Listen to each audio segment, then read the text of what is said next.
Good evening. My name is Darrell Wildberg, and as you can see by my little lapel pin here, I am one of Jehovah's Witnesses in good standing, unless anybody can prove otherwise, which they can't. Today, we're going to discuss several questions, and as reminders to the apostates, the disfellowshipped, the inactive, and the disassociated, those that have left the flock. Remember, Jesus left the 99 and went after the one because he loved them. And we're going after the ones because we love them. And not you die-hard apostates, you blasphemers, you pigs, dogs. And that's what Jesus called you. Jesus warned us not to lay pearls before swine or give what is holy to dogs. Some of you are dogs and swine. And of course, Jehovah refers to you as being stupid over 100 times in the scriptures. So let's get right to the point here and try to get through these questions. What was the point of Jehovah's telling Ezekiel that his face was hard? It was to be hard, like the faces of the Jews. Ezekiel was a prophet of God, serving among the Jews who had been taken captive to Babylon. These captives evidently thought that Jehovah would somehow come quickly to their rescue because they were his chosen people. They did not accept the fact that what they had experienced came upon them because they merited Jehovah's disfavor. So when Jehovah directed Ezekiel to speak with my words to them, it was not an easy assignment. In preparing the prophet, God warned that they will not want to listen to you, for they are not wanting to listen to me. Just like you apostates today. See, some of you apostates don't want to listen to Jehovah. Because all those of the house of Israel are hard-headed and hard-hearted. Ring a bell? Look in the mirror lately? Ezekiel 3, 4, and 7. At this point, God told Ezekiel, look, I have made your face exactly as hard as their faces, and your forehead exactly as hard as their foreheads. That's me to you. My face is hard and my forehead's hard, just like yours. Like a diamond harder than flint, I have made your forehead. You must not be afraid of them. Ezekiel 3, 8, and 9. I'm not afraid of you. You've threatened me. You've tried to get my videos removed from YouTube. You've impersonated Jehovah's Witnesses to the branch and to the congregations out there in Arizona, Fountain Hills for one. You wrote letters. You've even lied on the phone, calling me on the phone. Of course, I spotted you, Smurf, as the liar and tramp that you are. Unfortunately, the brothers in Fountain Hills there didn't catch it. Hopefully they will now. This certainly does not mean that God's people today should consider it desirable to be tough, insensitive to another's feelings, or even ruthless in doing what they feel is right. No, you see, to the brothers and sisters and to the new and the world, for the most part, I'm as meek as pie. But to you who have forsaken Jehovah like his people did back in the day of Jeremiah and Ezekiel, no. Note what the Apostle Peter urged us in personal dealings. All of you be like-minded, showing fellow feeling, having brotherly affection. See, I'm supposed to have brotherly affection and tenderly compassionate and humble mind, not paying back injury for injury or reviling for reviling, but to the contrary, bestow a blessing, 1 Peter 3, 8, and 9. That's to my brothers, not to you who have forsaken my brothers, and most importantly, my God. Compassion is also one of the underlying motives in our sharing the good news of the kingdom with others. Matthew 9:36 through 38. And I am not sharing the good news here with the dear ones. But when we encounter indifference, rejection, or outright opposition, we will not cease proclaiming God's message for our time. See, I'm not deterred by you apostates mocking me, accusing me of false things. And that includes proclaiming that soon he will bring vengeance upon those who do not know God and those who do not obey the good news about our Lord Jesus Christ. That's you. 2 Thessalonians 1, 6 through 9. We must not be intimidated or hold back. In this sense, we can be as diamond hard as Ezekiel had to be. See, I'm diamond hard right here for you apostate, you inactive, you disfellowshipped, and you disassociated. That brings an end to that question. Next question. Was Jesus referring to Judas when he told Pilate, "This is why the man that handed me over to you has greater sin," John 19:11? It does not seem that Jesus was here referring to Judas, or any other particular man. A number of culpable men were involved in the events leading up to Jesus being before Pilate and facing death. Likely Judas comes to mind first because that corrupt apostle turned traitor, John 6:64, John 6:71, and John 12:4 through 6. Judas met with the chief priest who wanted to get rid of Jesus. And they paid Judas 30 pieces of silver to betray him, Luke 22, 2 through 6. Unquestionably then, Judas had great sin respecting Jesus' death, so he was responsible in a sense. But Judas alone did not bring about Jesus' death. The high priest Caiaphas had instigated others to have Jesus killed, John 11:49-50. Matthew relates that once the chief priest and the entire Sanhedrin had condemned Jesus, they acted as a group, a mob. All of the chief priests and the older men of the people held a consultation against Jesus, and so as to put him to death. And they did this illegally at night. And after binding him, and they let him off and handed him over to Pilate, the governor, Matthew 26:59-65, Matthew 27:1 and 2. Furthermore, after Pilate had found Jesus innocent, the crowds asked that Barabbas be released. In contrast to Jesus, they cried, "Let him be impaled!" Matthew 27:20-23, John 18:40. So Jesus likely was not speaking about one specific individual when he said to Pilate, "The man that handed me over to you has greater sin," John 19:11. Though Judas, the son of destruction, bore particularly heavy guilt, many others shared guilt for the sin of killing Jesus, actually murdering Jesus. Now it is true that Jesus allowed that to happen, and it was foretold to happen, but that doesn't mean that the ones who committed the act would be absolved for their sins. They were not. They were held accountable. John 17:12. That is why on the day of Pentecost, the Apostle Peter called on the Jews to repent of their grave sin against the Son of God as a nation, so to speak. Acts 2:36-38. Such Jews were part of a nation dedicated to Jesus, God, and Jehovah, named Jehovah. Jesus and God, Jehovah. They had available to them the prophecies that identified Jesus as the Messiah. They had all those prophecies, Daniel, Isaiah, Ezekiel, Jeremiah. They had all those prophecies. And many of them saw Jesus' miracles. Yeah, they were that close that they actually saw Jesus bringing back Lazarus, who had been dead 4 days. 4, count them. 1, 2, 3, 4. Can you imagine the condition of that body in that hard desert? Now Jesus,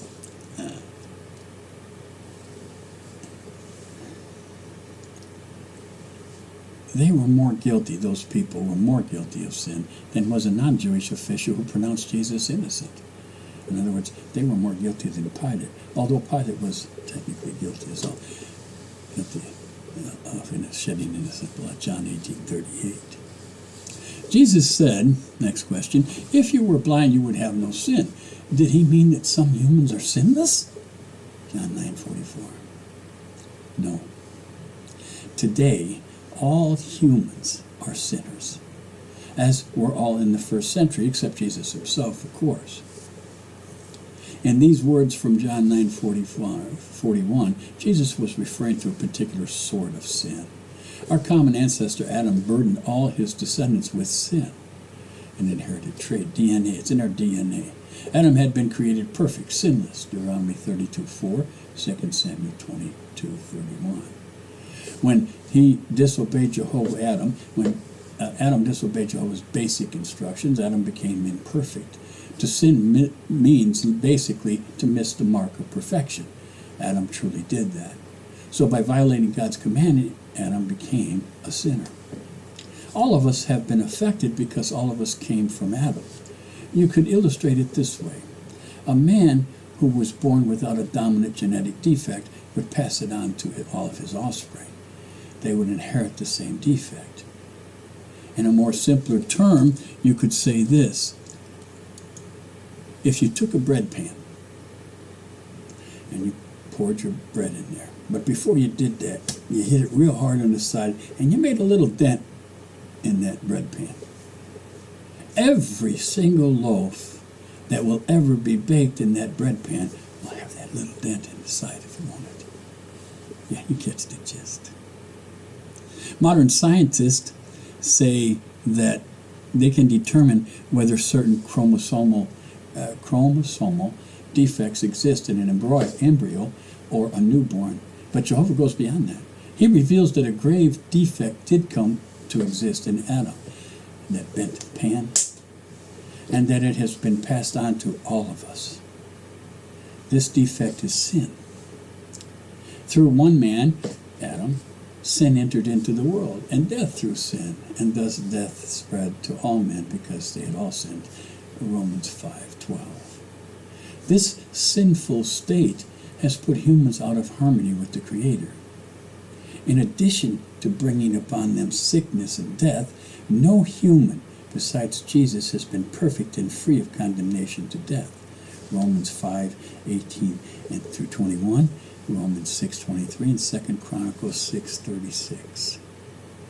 In the Bible, however, individuals are sometimes termed sinners because of being noted as outstanding practices of sin, or of a flagrant sort of sin. Luke 19:2 through 7, Mark 2:16 and 17, and Mark 14:41.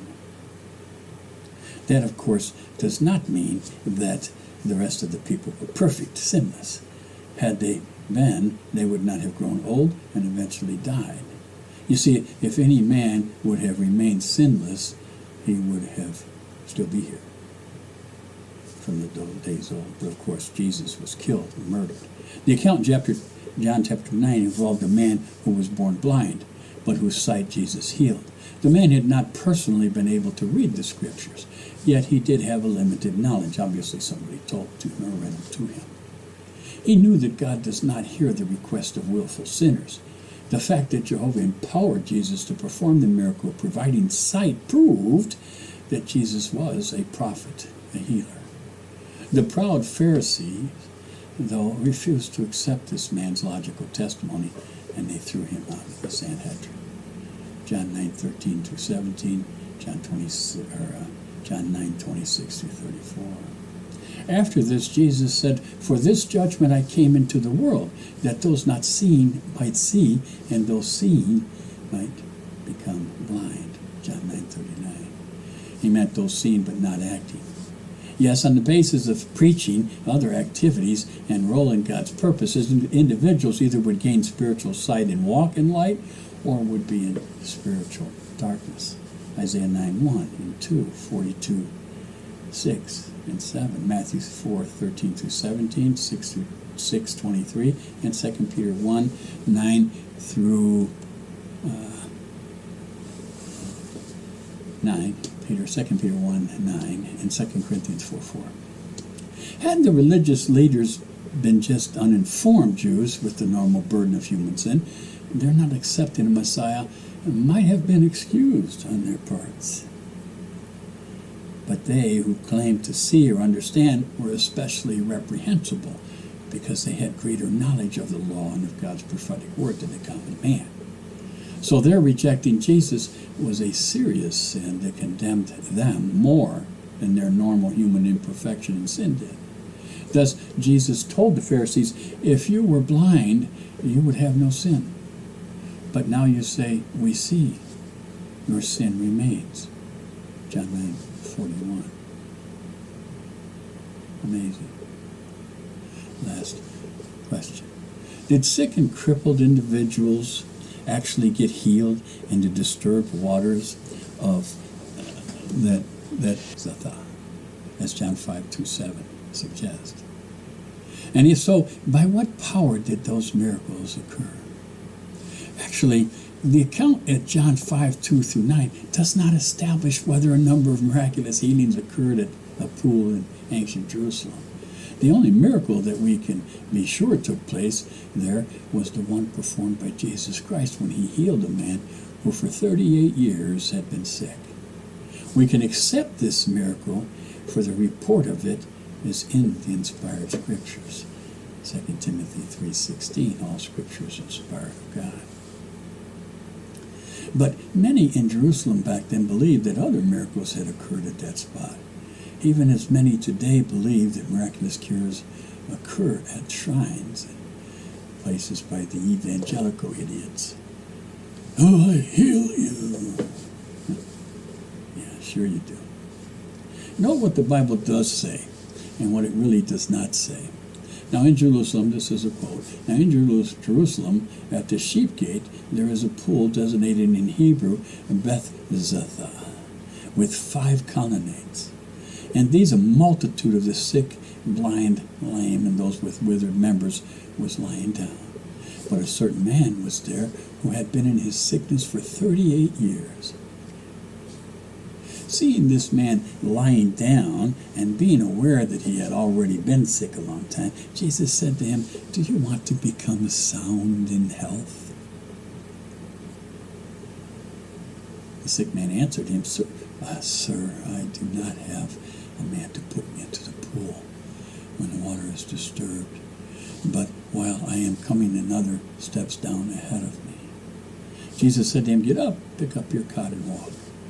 With that, the man immediately became sound in health, and he picked up his cot and began to walk. John 5:2-9. The pool referred to was near the sheep gate, which evidently was in northeastern Jerusalem, close to the Temple Mount, Nehemiah 3:1 and 12:39. Recent excavations have uncovered evidence of 2 ancient pools with fragments of columns and bases that indicate that a building having colonnades existed there in Herodian times, as John 5:2 says. But what did people back then think might occur there?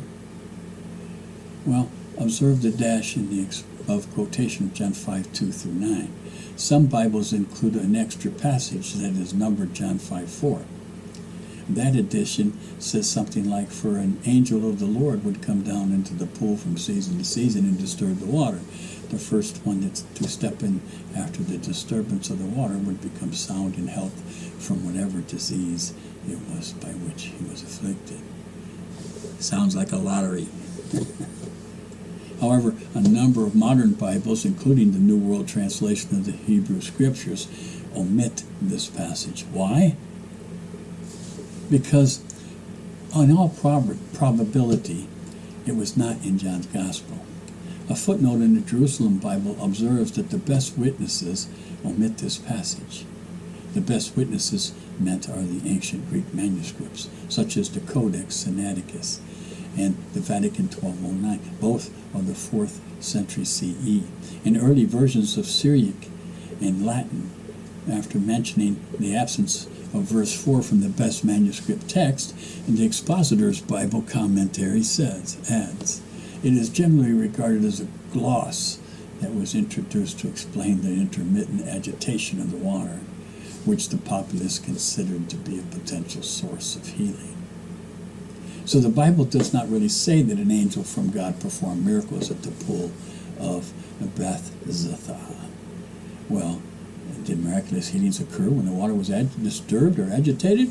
No one today can say for sure.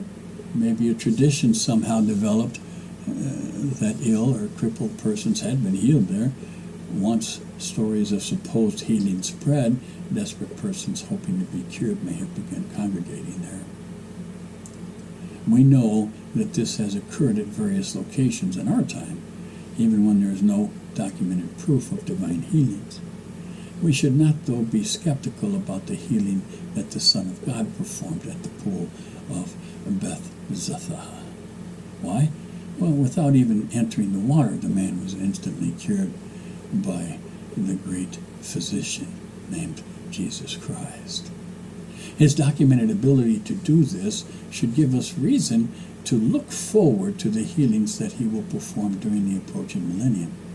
He will heal and help faithful humans back to the perfection that Adam lost for us. Revelation 21, 3 and 4, and verse 5, and Revelation 22, 1 and 2.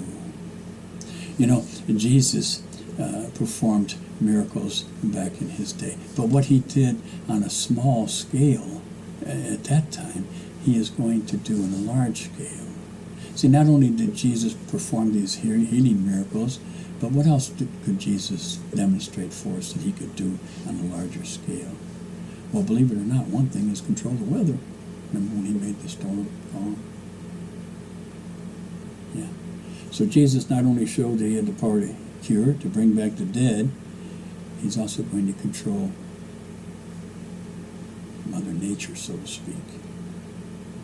The atmosphere of the world, Jesus will have total control over that. There will be no more hurricanes, tornadoes, tsunamis, volcanoes. Jesus will have complete control.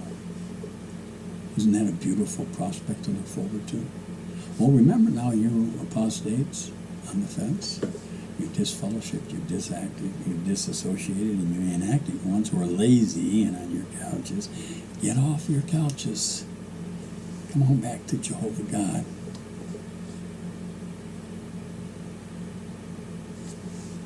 www.jw.org. Publications, click on that. Books and brochures, click on that. Scroll down to the brochure entitled Return to Jehovah. Jehovah loves you, and we love you. I wouldn't be doing this if I didn't love you.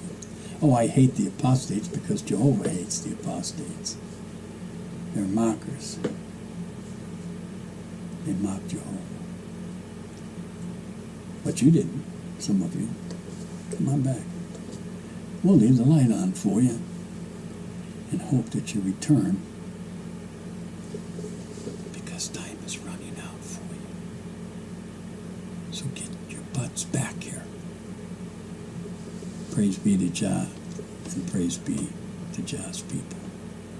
Thanks for watching this video, and we hope that everything goes well for you. Return to Jehovah.